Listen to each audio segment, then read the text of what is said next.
At 70 years old, Conway Twitty's son finally put into words what fans had always felt deep. Conway and Loretta Lynn was never just an illusion of the stage. It was real, but it wasn't reckless, it wasn't scandal, and it wasn't secret. What they shared was rare affection in their bones. The spark between bound by discipline, chemistry protected by respect. From the very first time their voices collided, audiences knew something extraordinary had happened. Conway's velvet baritone sliding into Loretta's fiery, uncheckable tone created a current that shook the foundations of country music. Their duets didn't sound rehearsed, they sounded lived.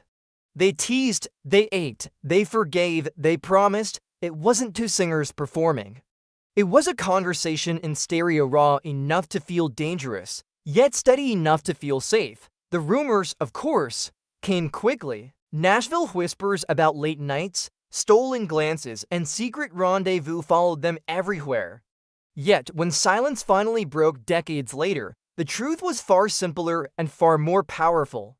Their bond wasn't about scandal, it was about trust, about respect, and about two artists daring to walk right up to the edge of fire without ever letting it consume them. To understand how they kept that flame alive for so long, we need to go back to the beginning, before they were icons, when they were simply two working musicians clawing their way up through the rough circuit of country music. Loretta Lynn came out of Butcher Hollow, Kentucky, carrying a voice sharpened by coal dust, Sunday hymns, and a determination no one could quiet. By the late 1960s, she was already a force, writing songs that spoke directly to women who had been ignored and silenced.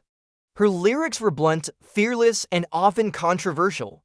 She didn't care because she knew women were listening. Conway Twitty's road looked different and roll with its only make-believe.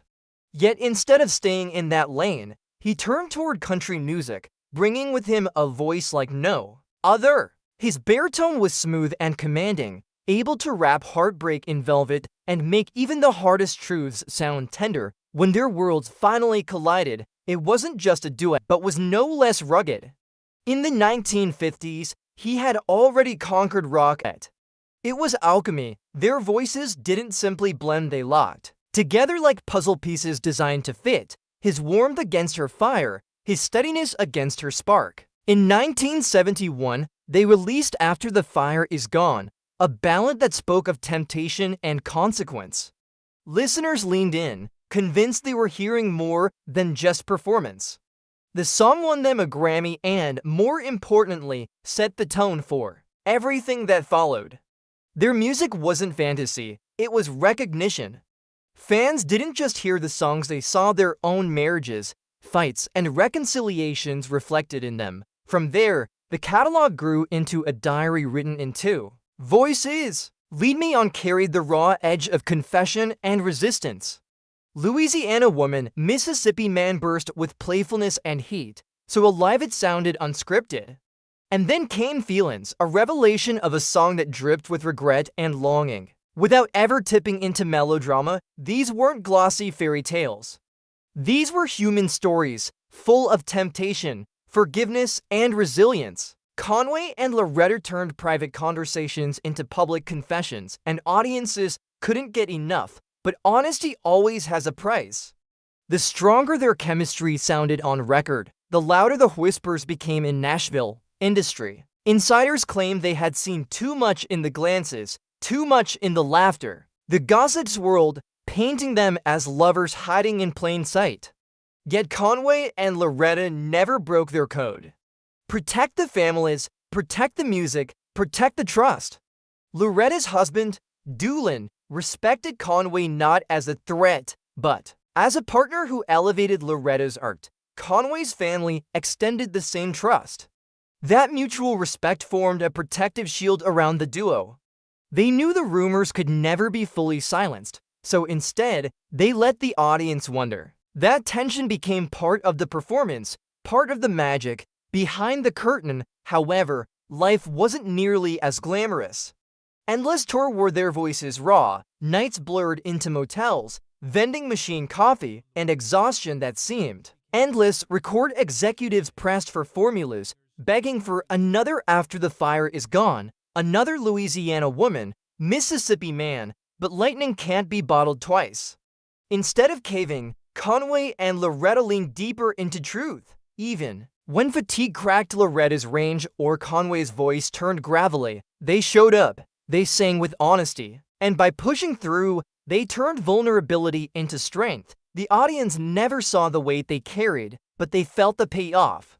In auditoriums across America, their duets created weather of their own. Feelings could drop a hall into total silence, while You're the Reason Our Kids Are Ugly erupted in laughter, proving they could handle humor with the same conviction they gave heartbreak.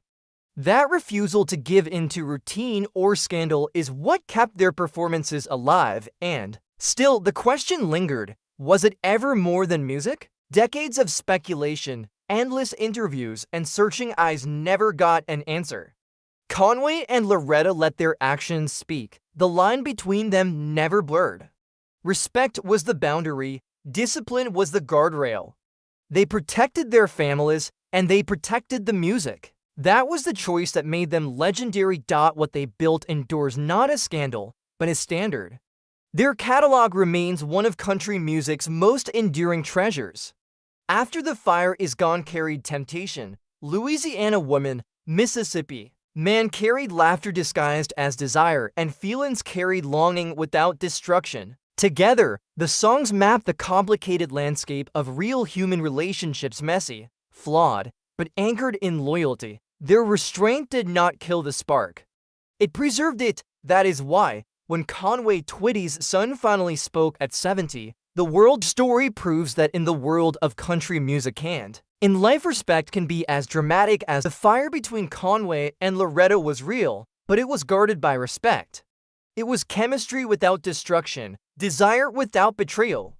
Theirs didn't get scandal, it got clarity. He confirmed what the music had always told us: desire and restraint can be as unforgettable as surrender.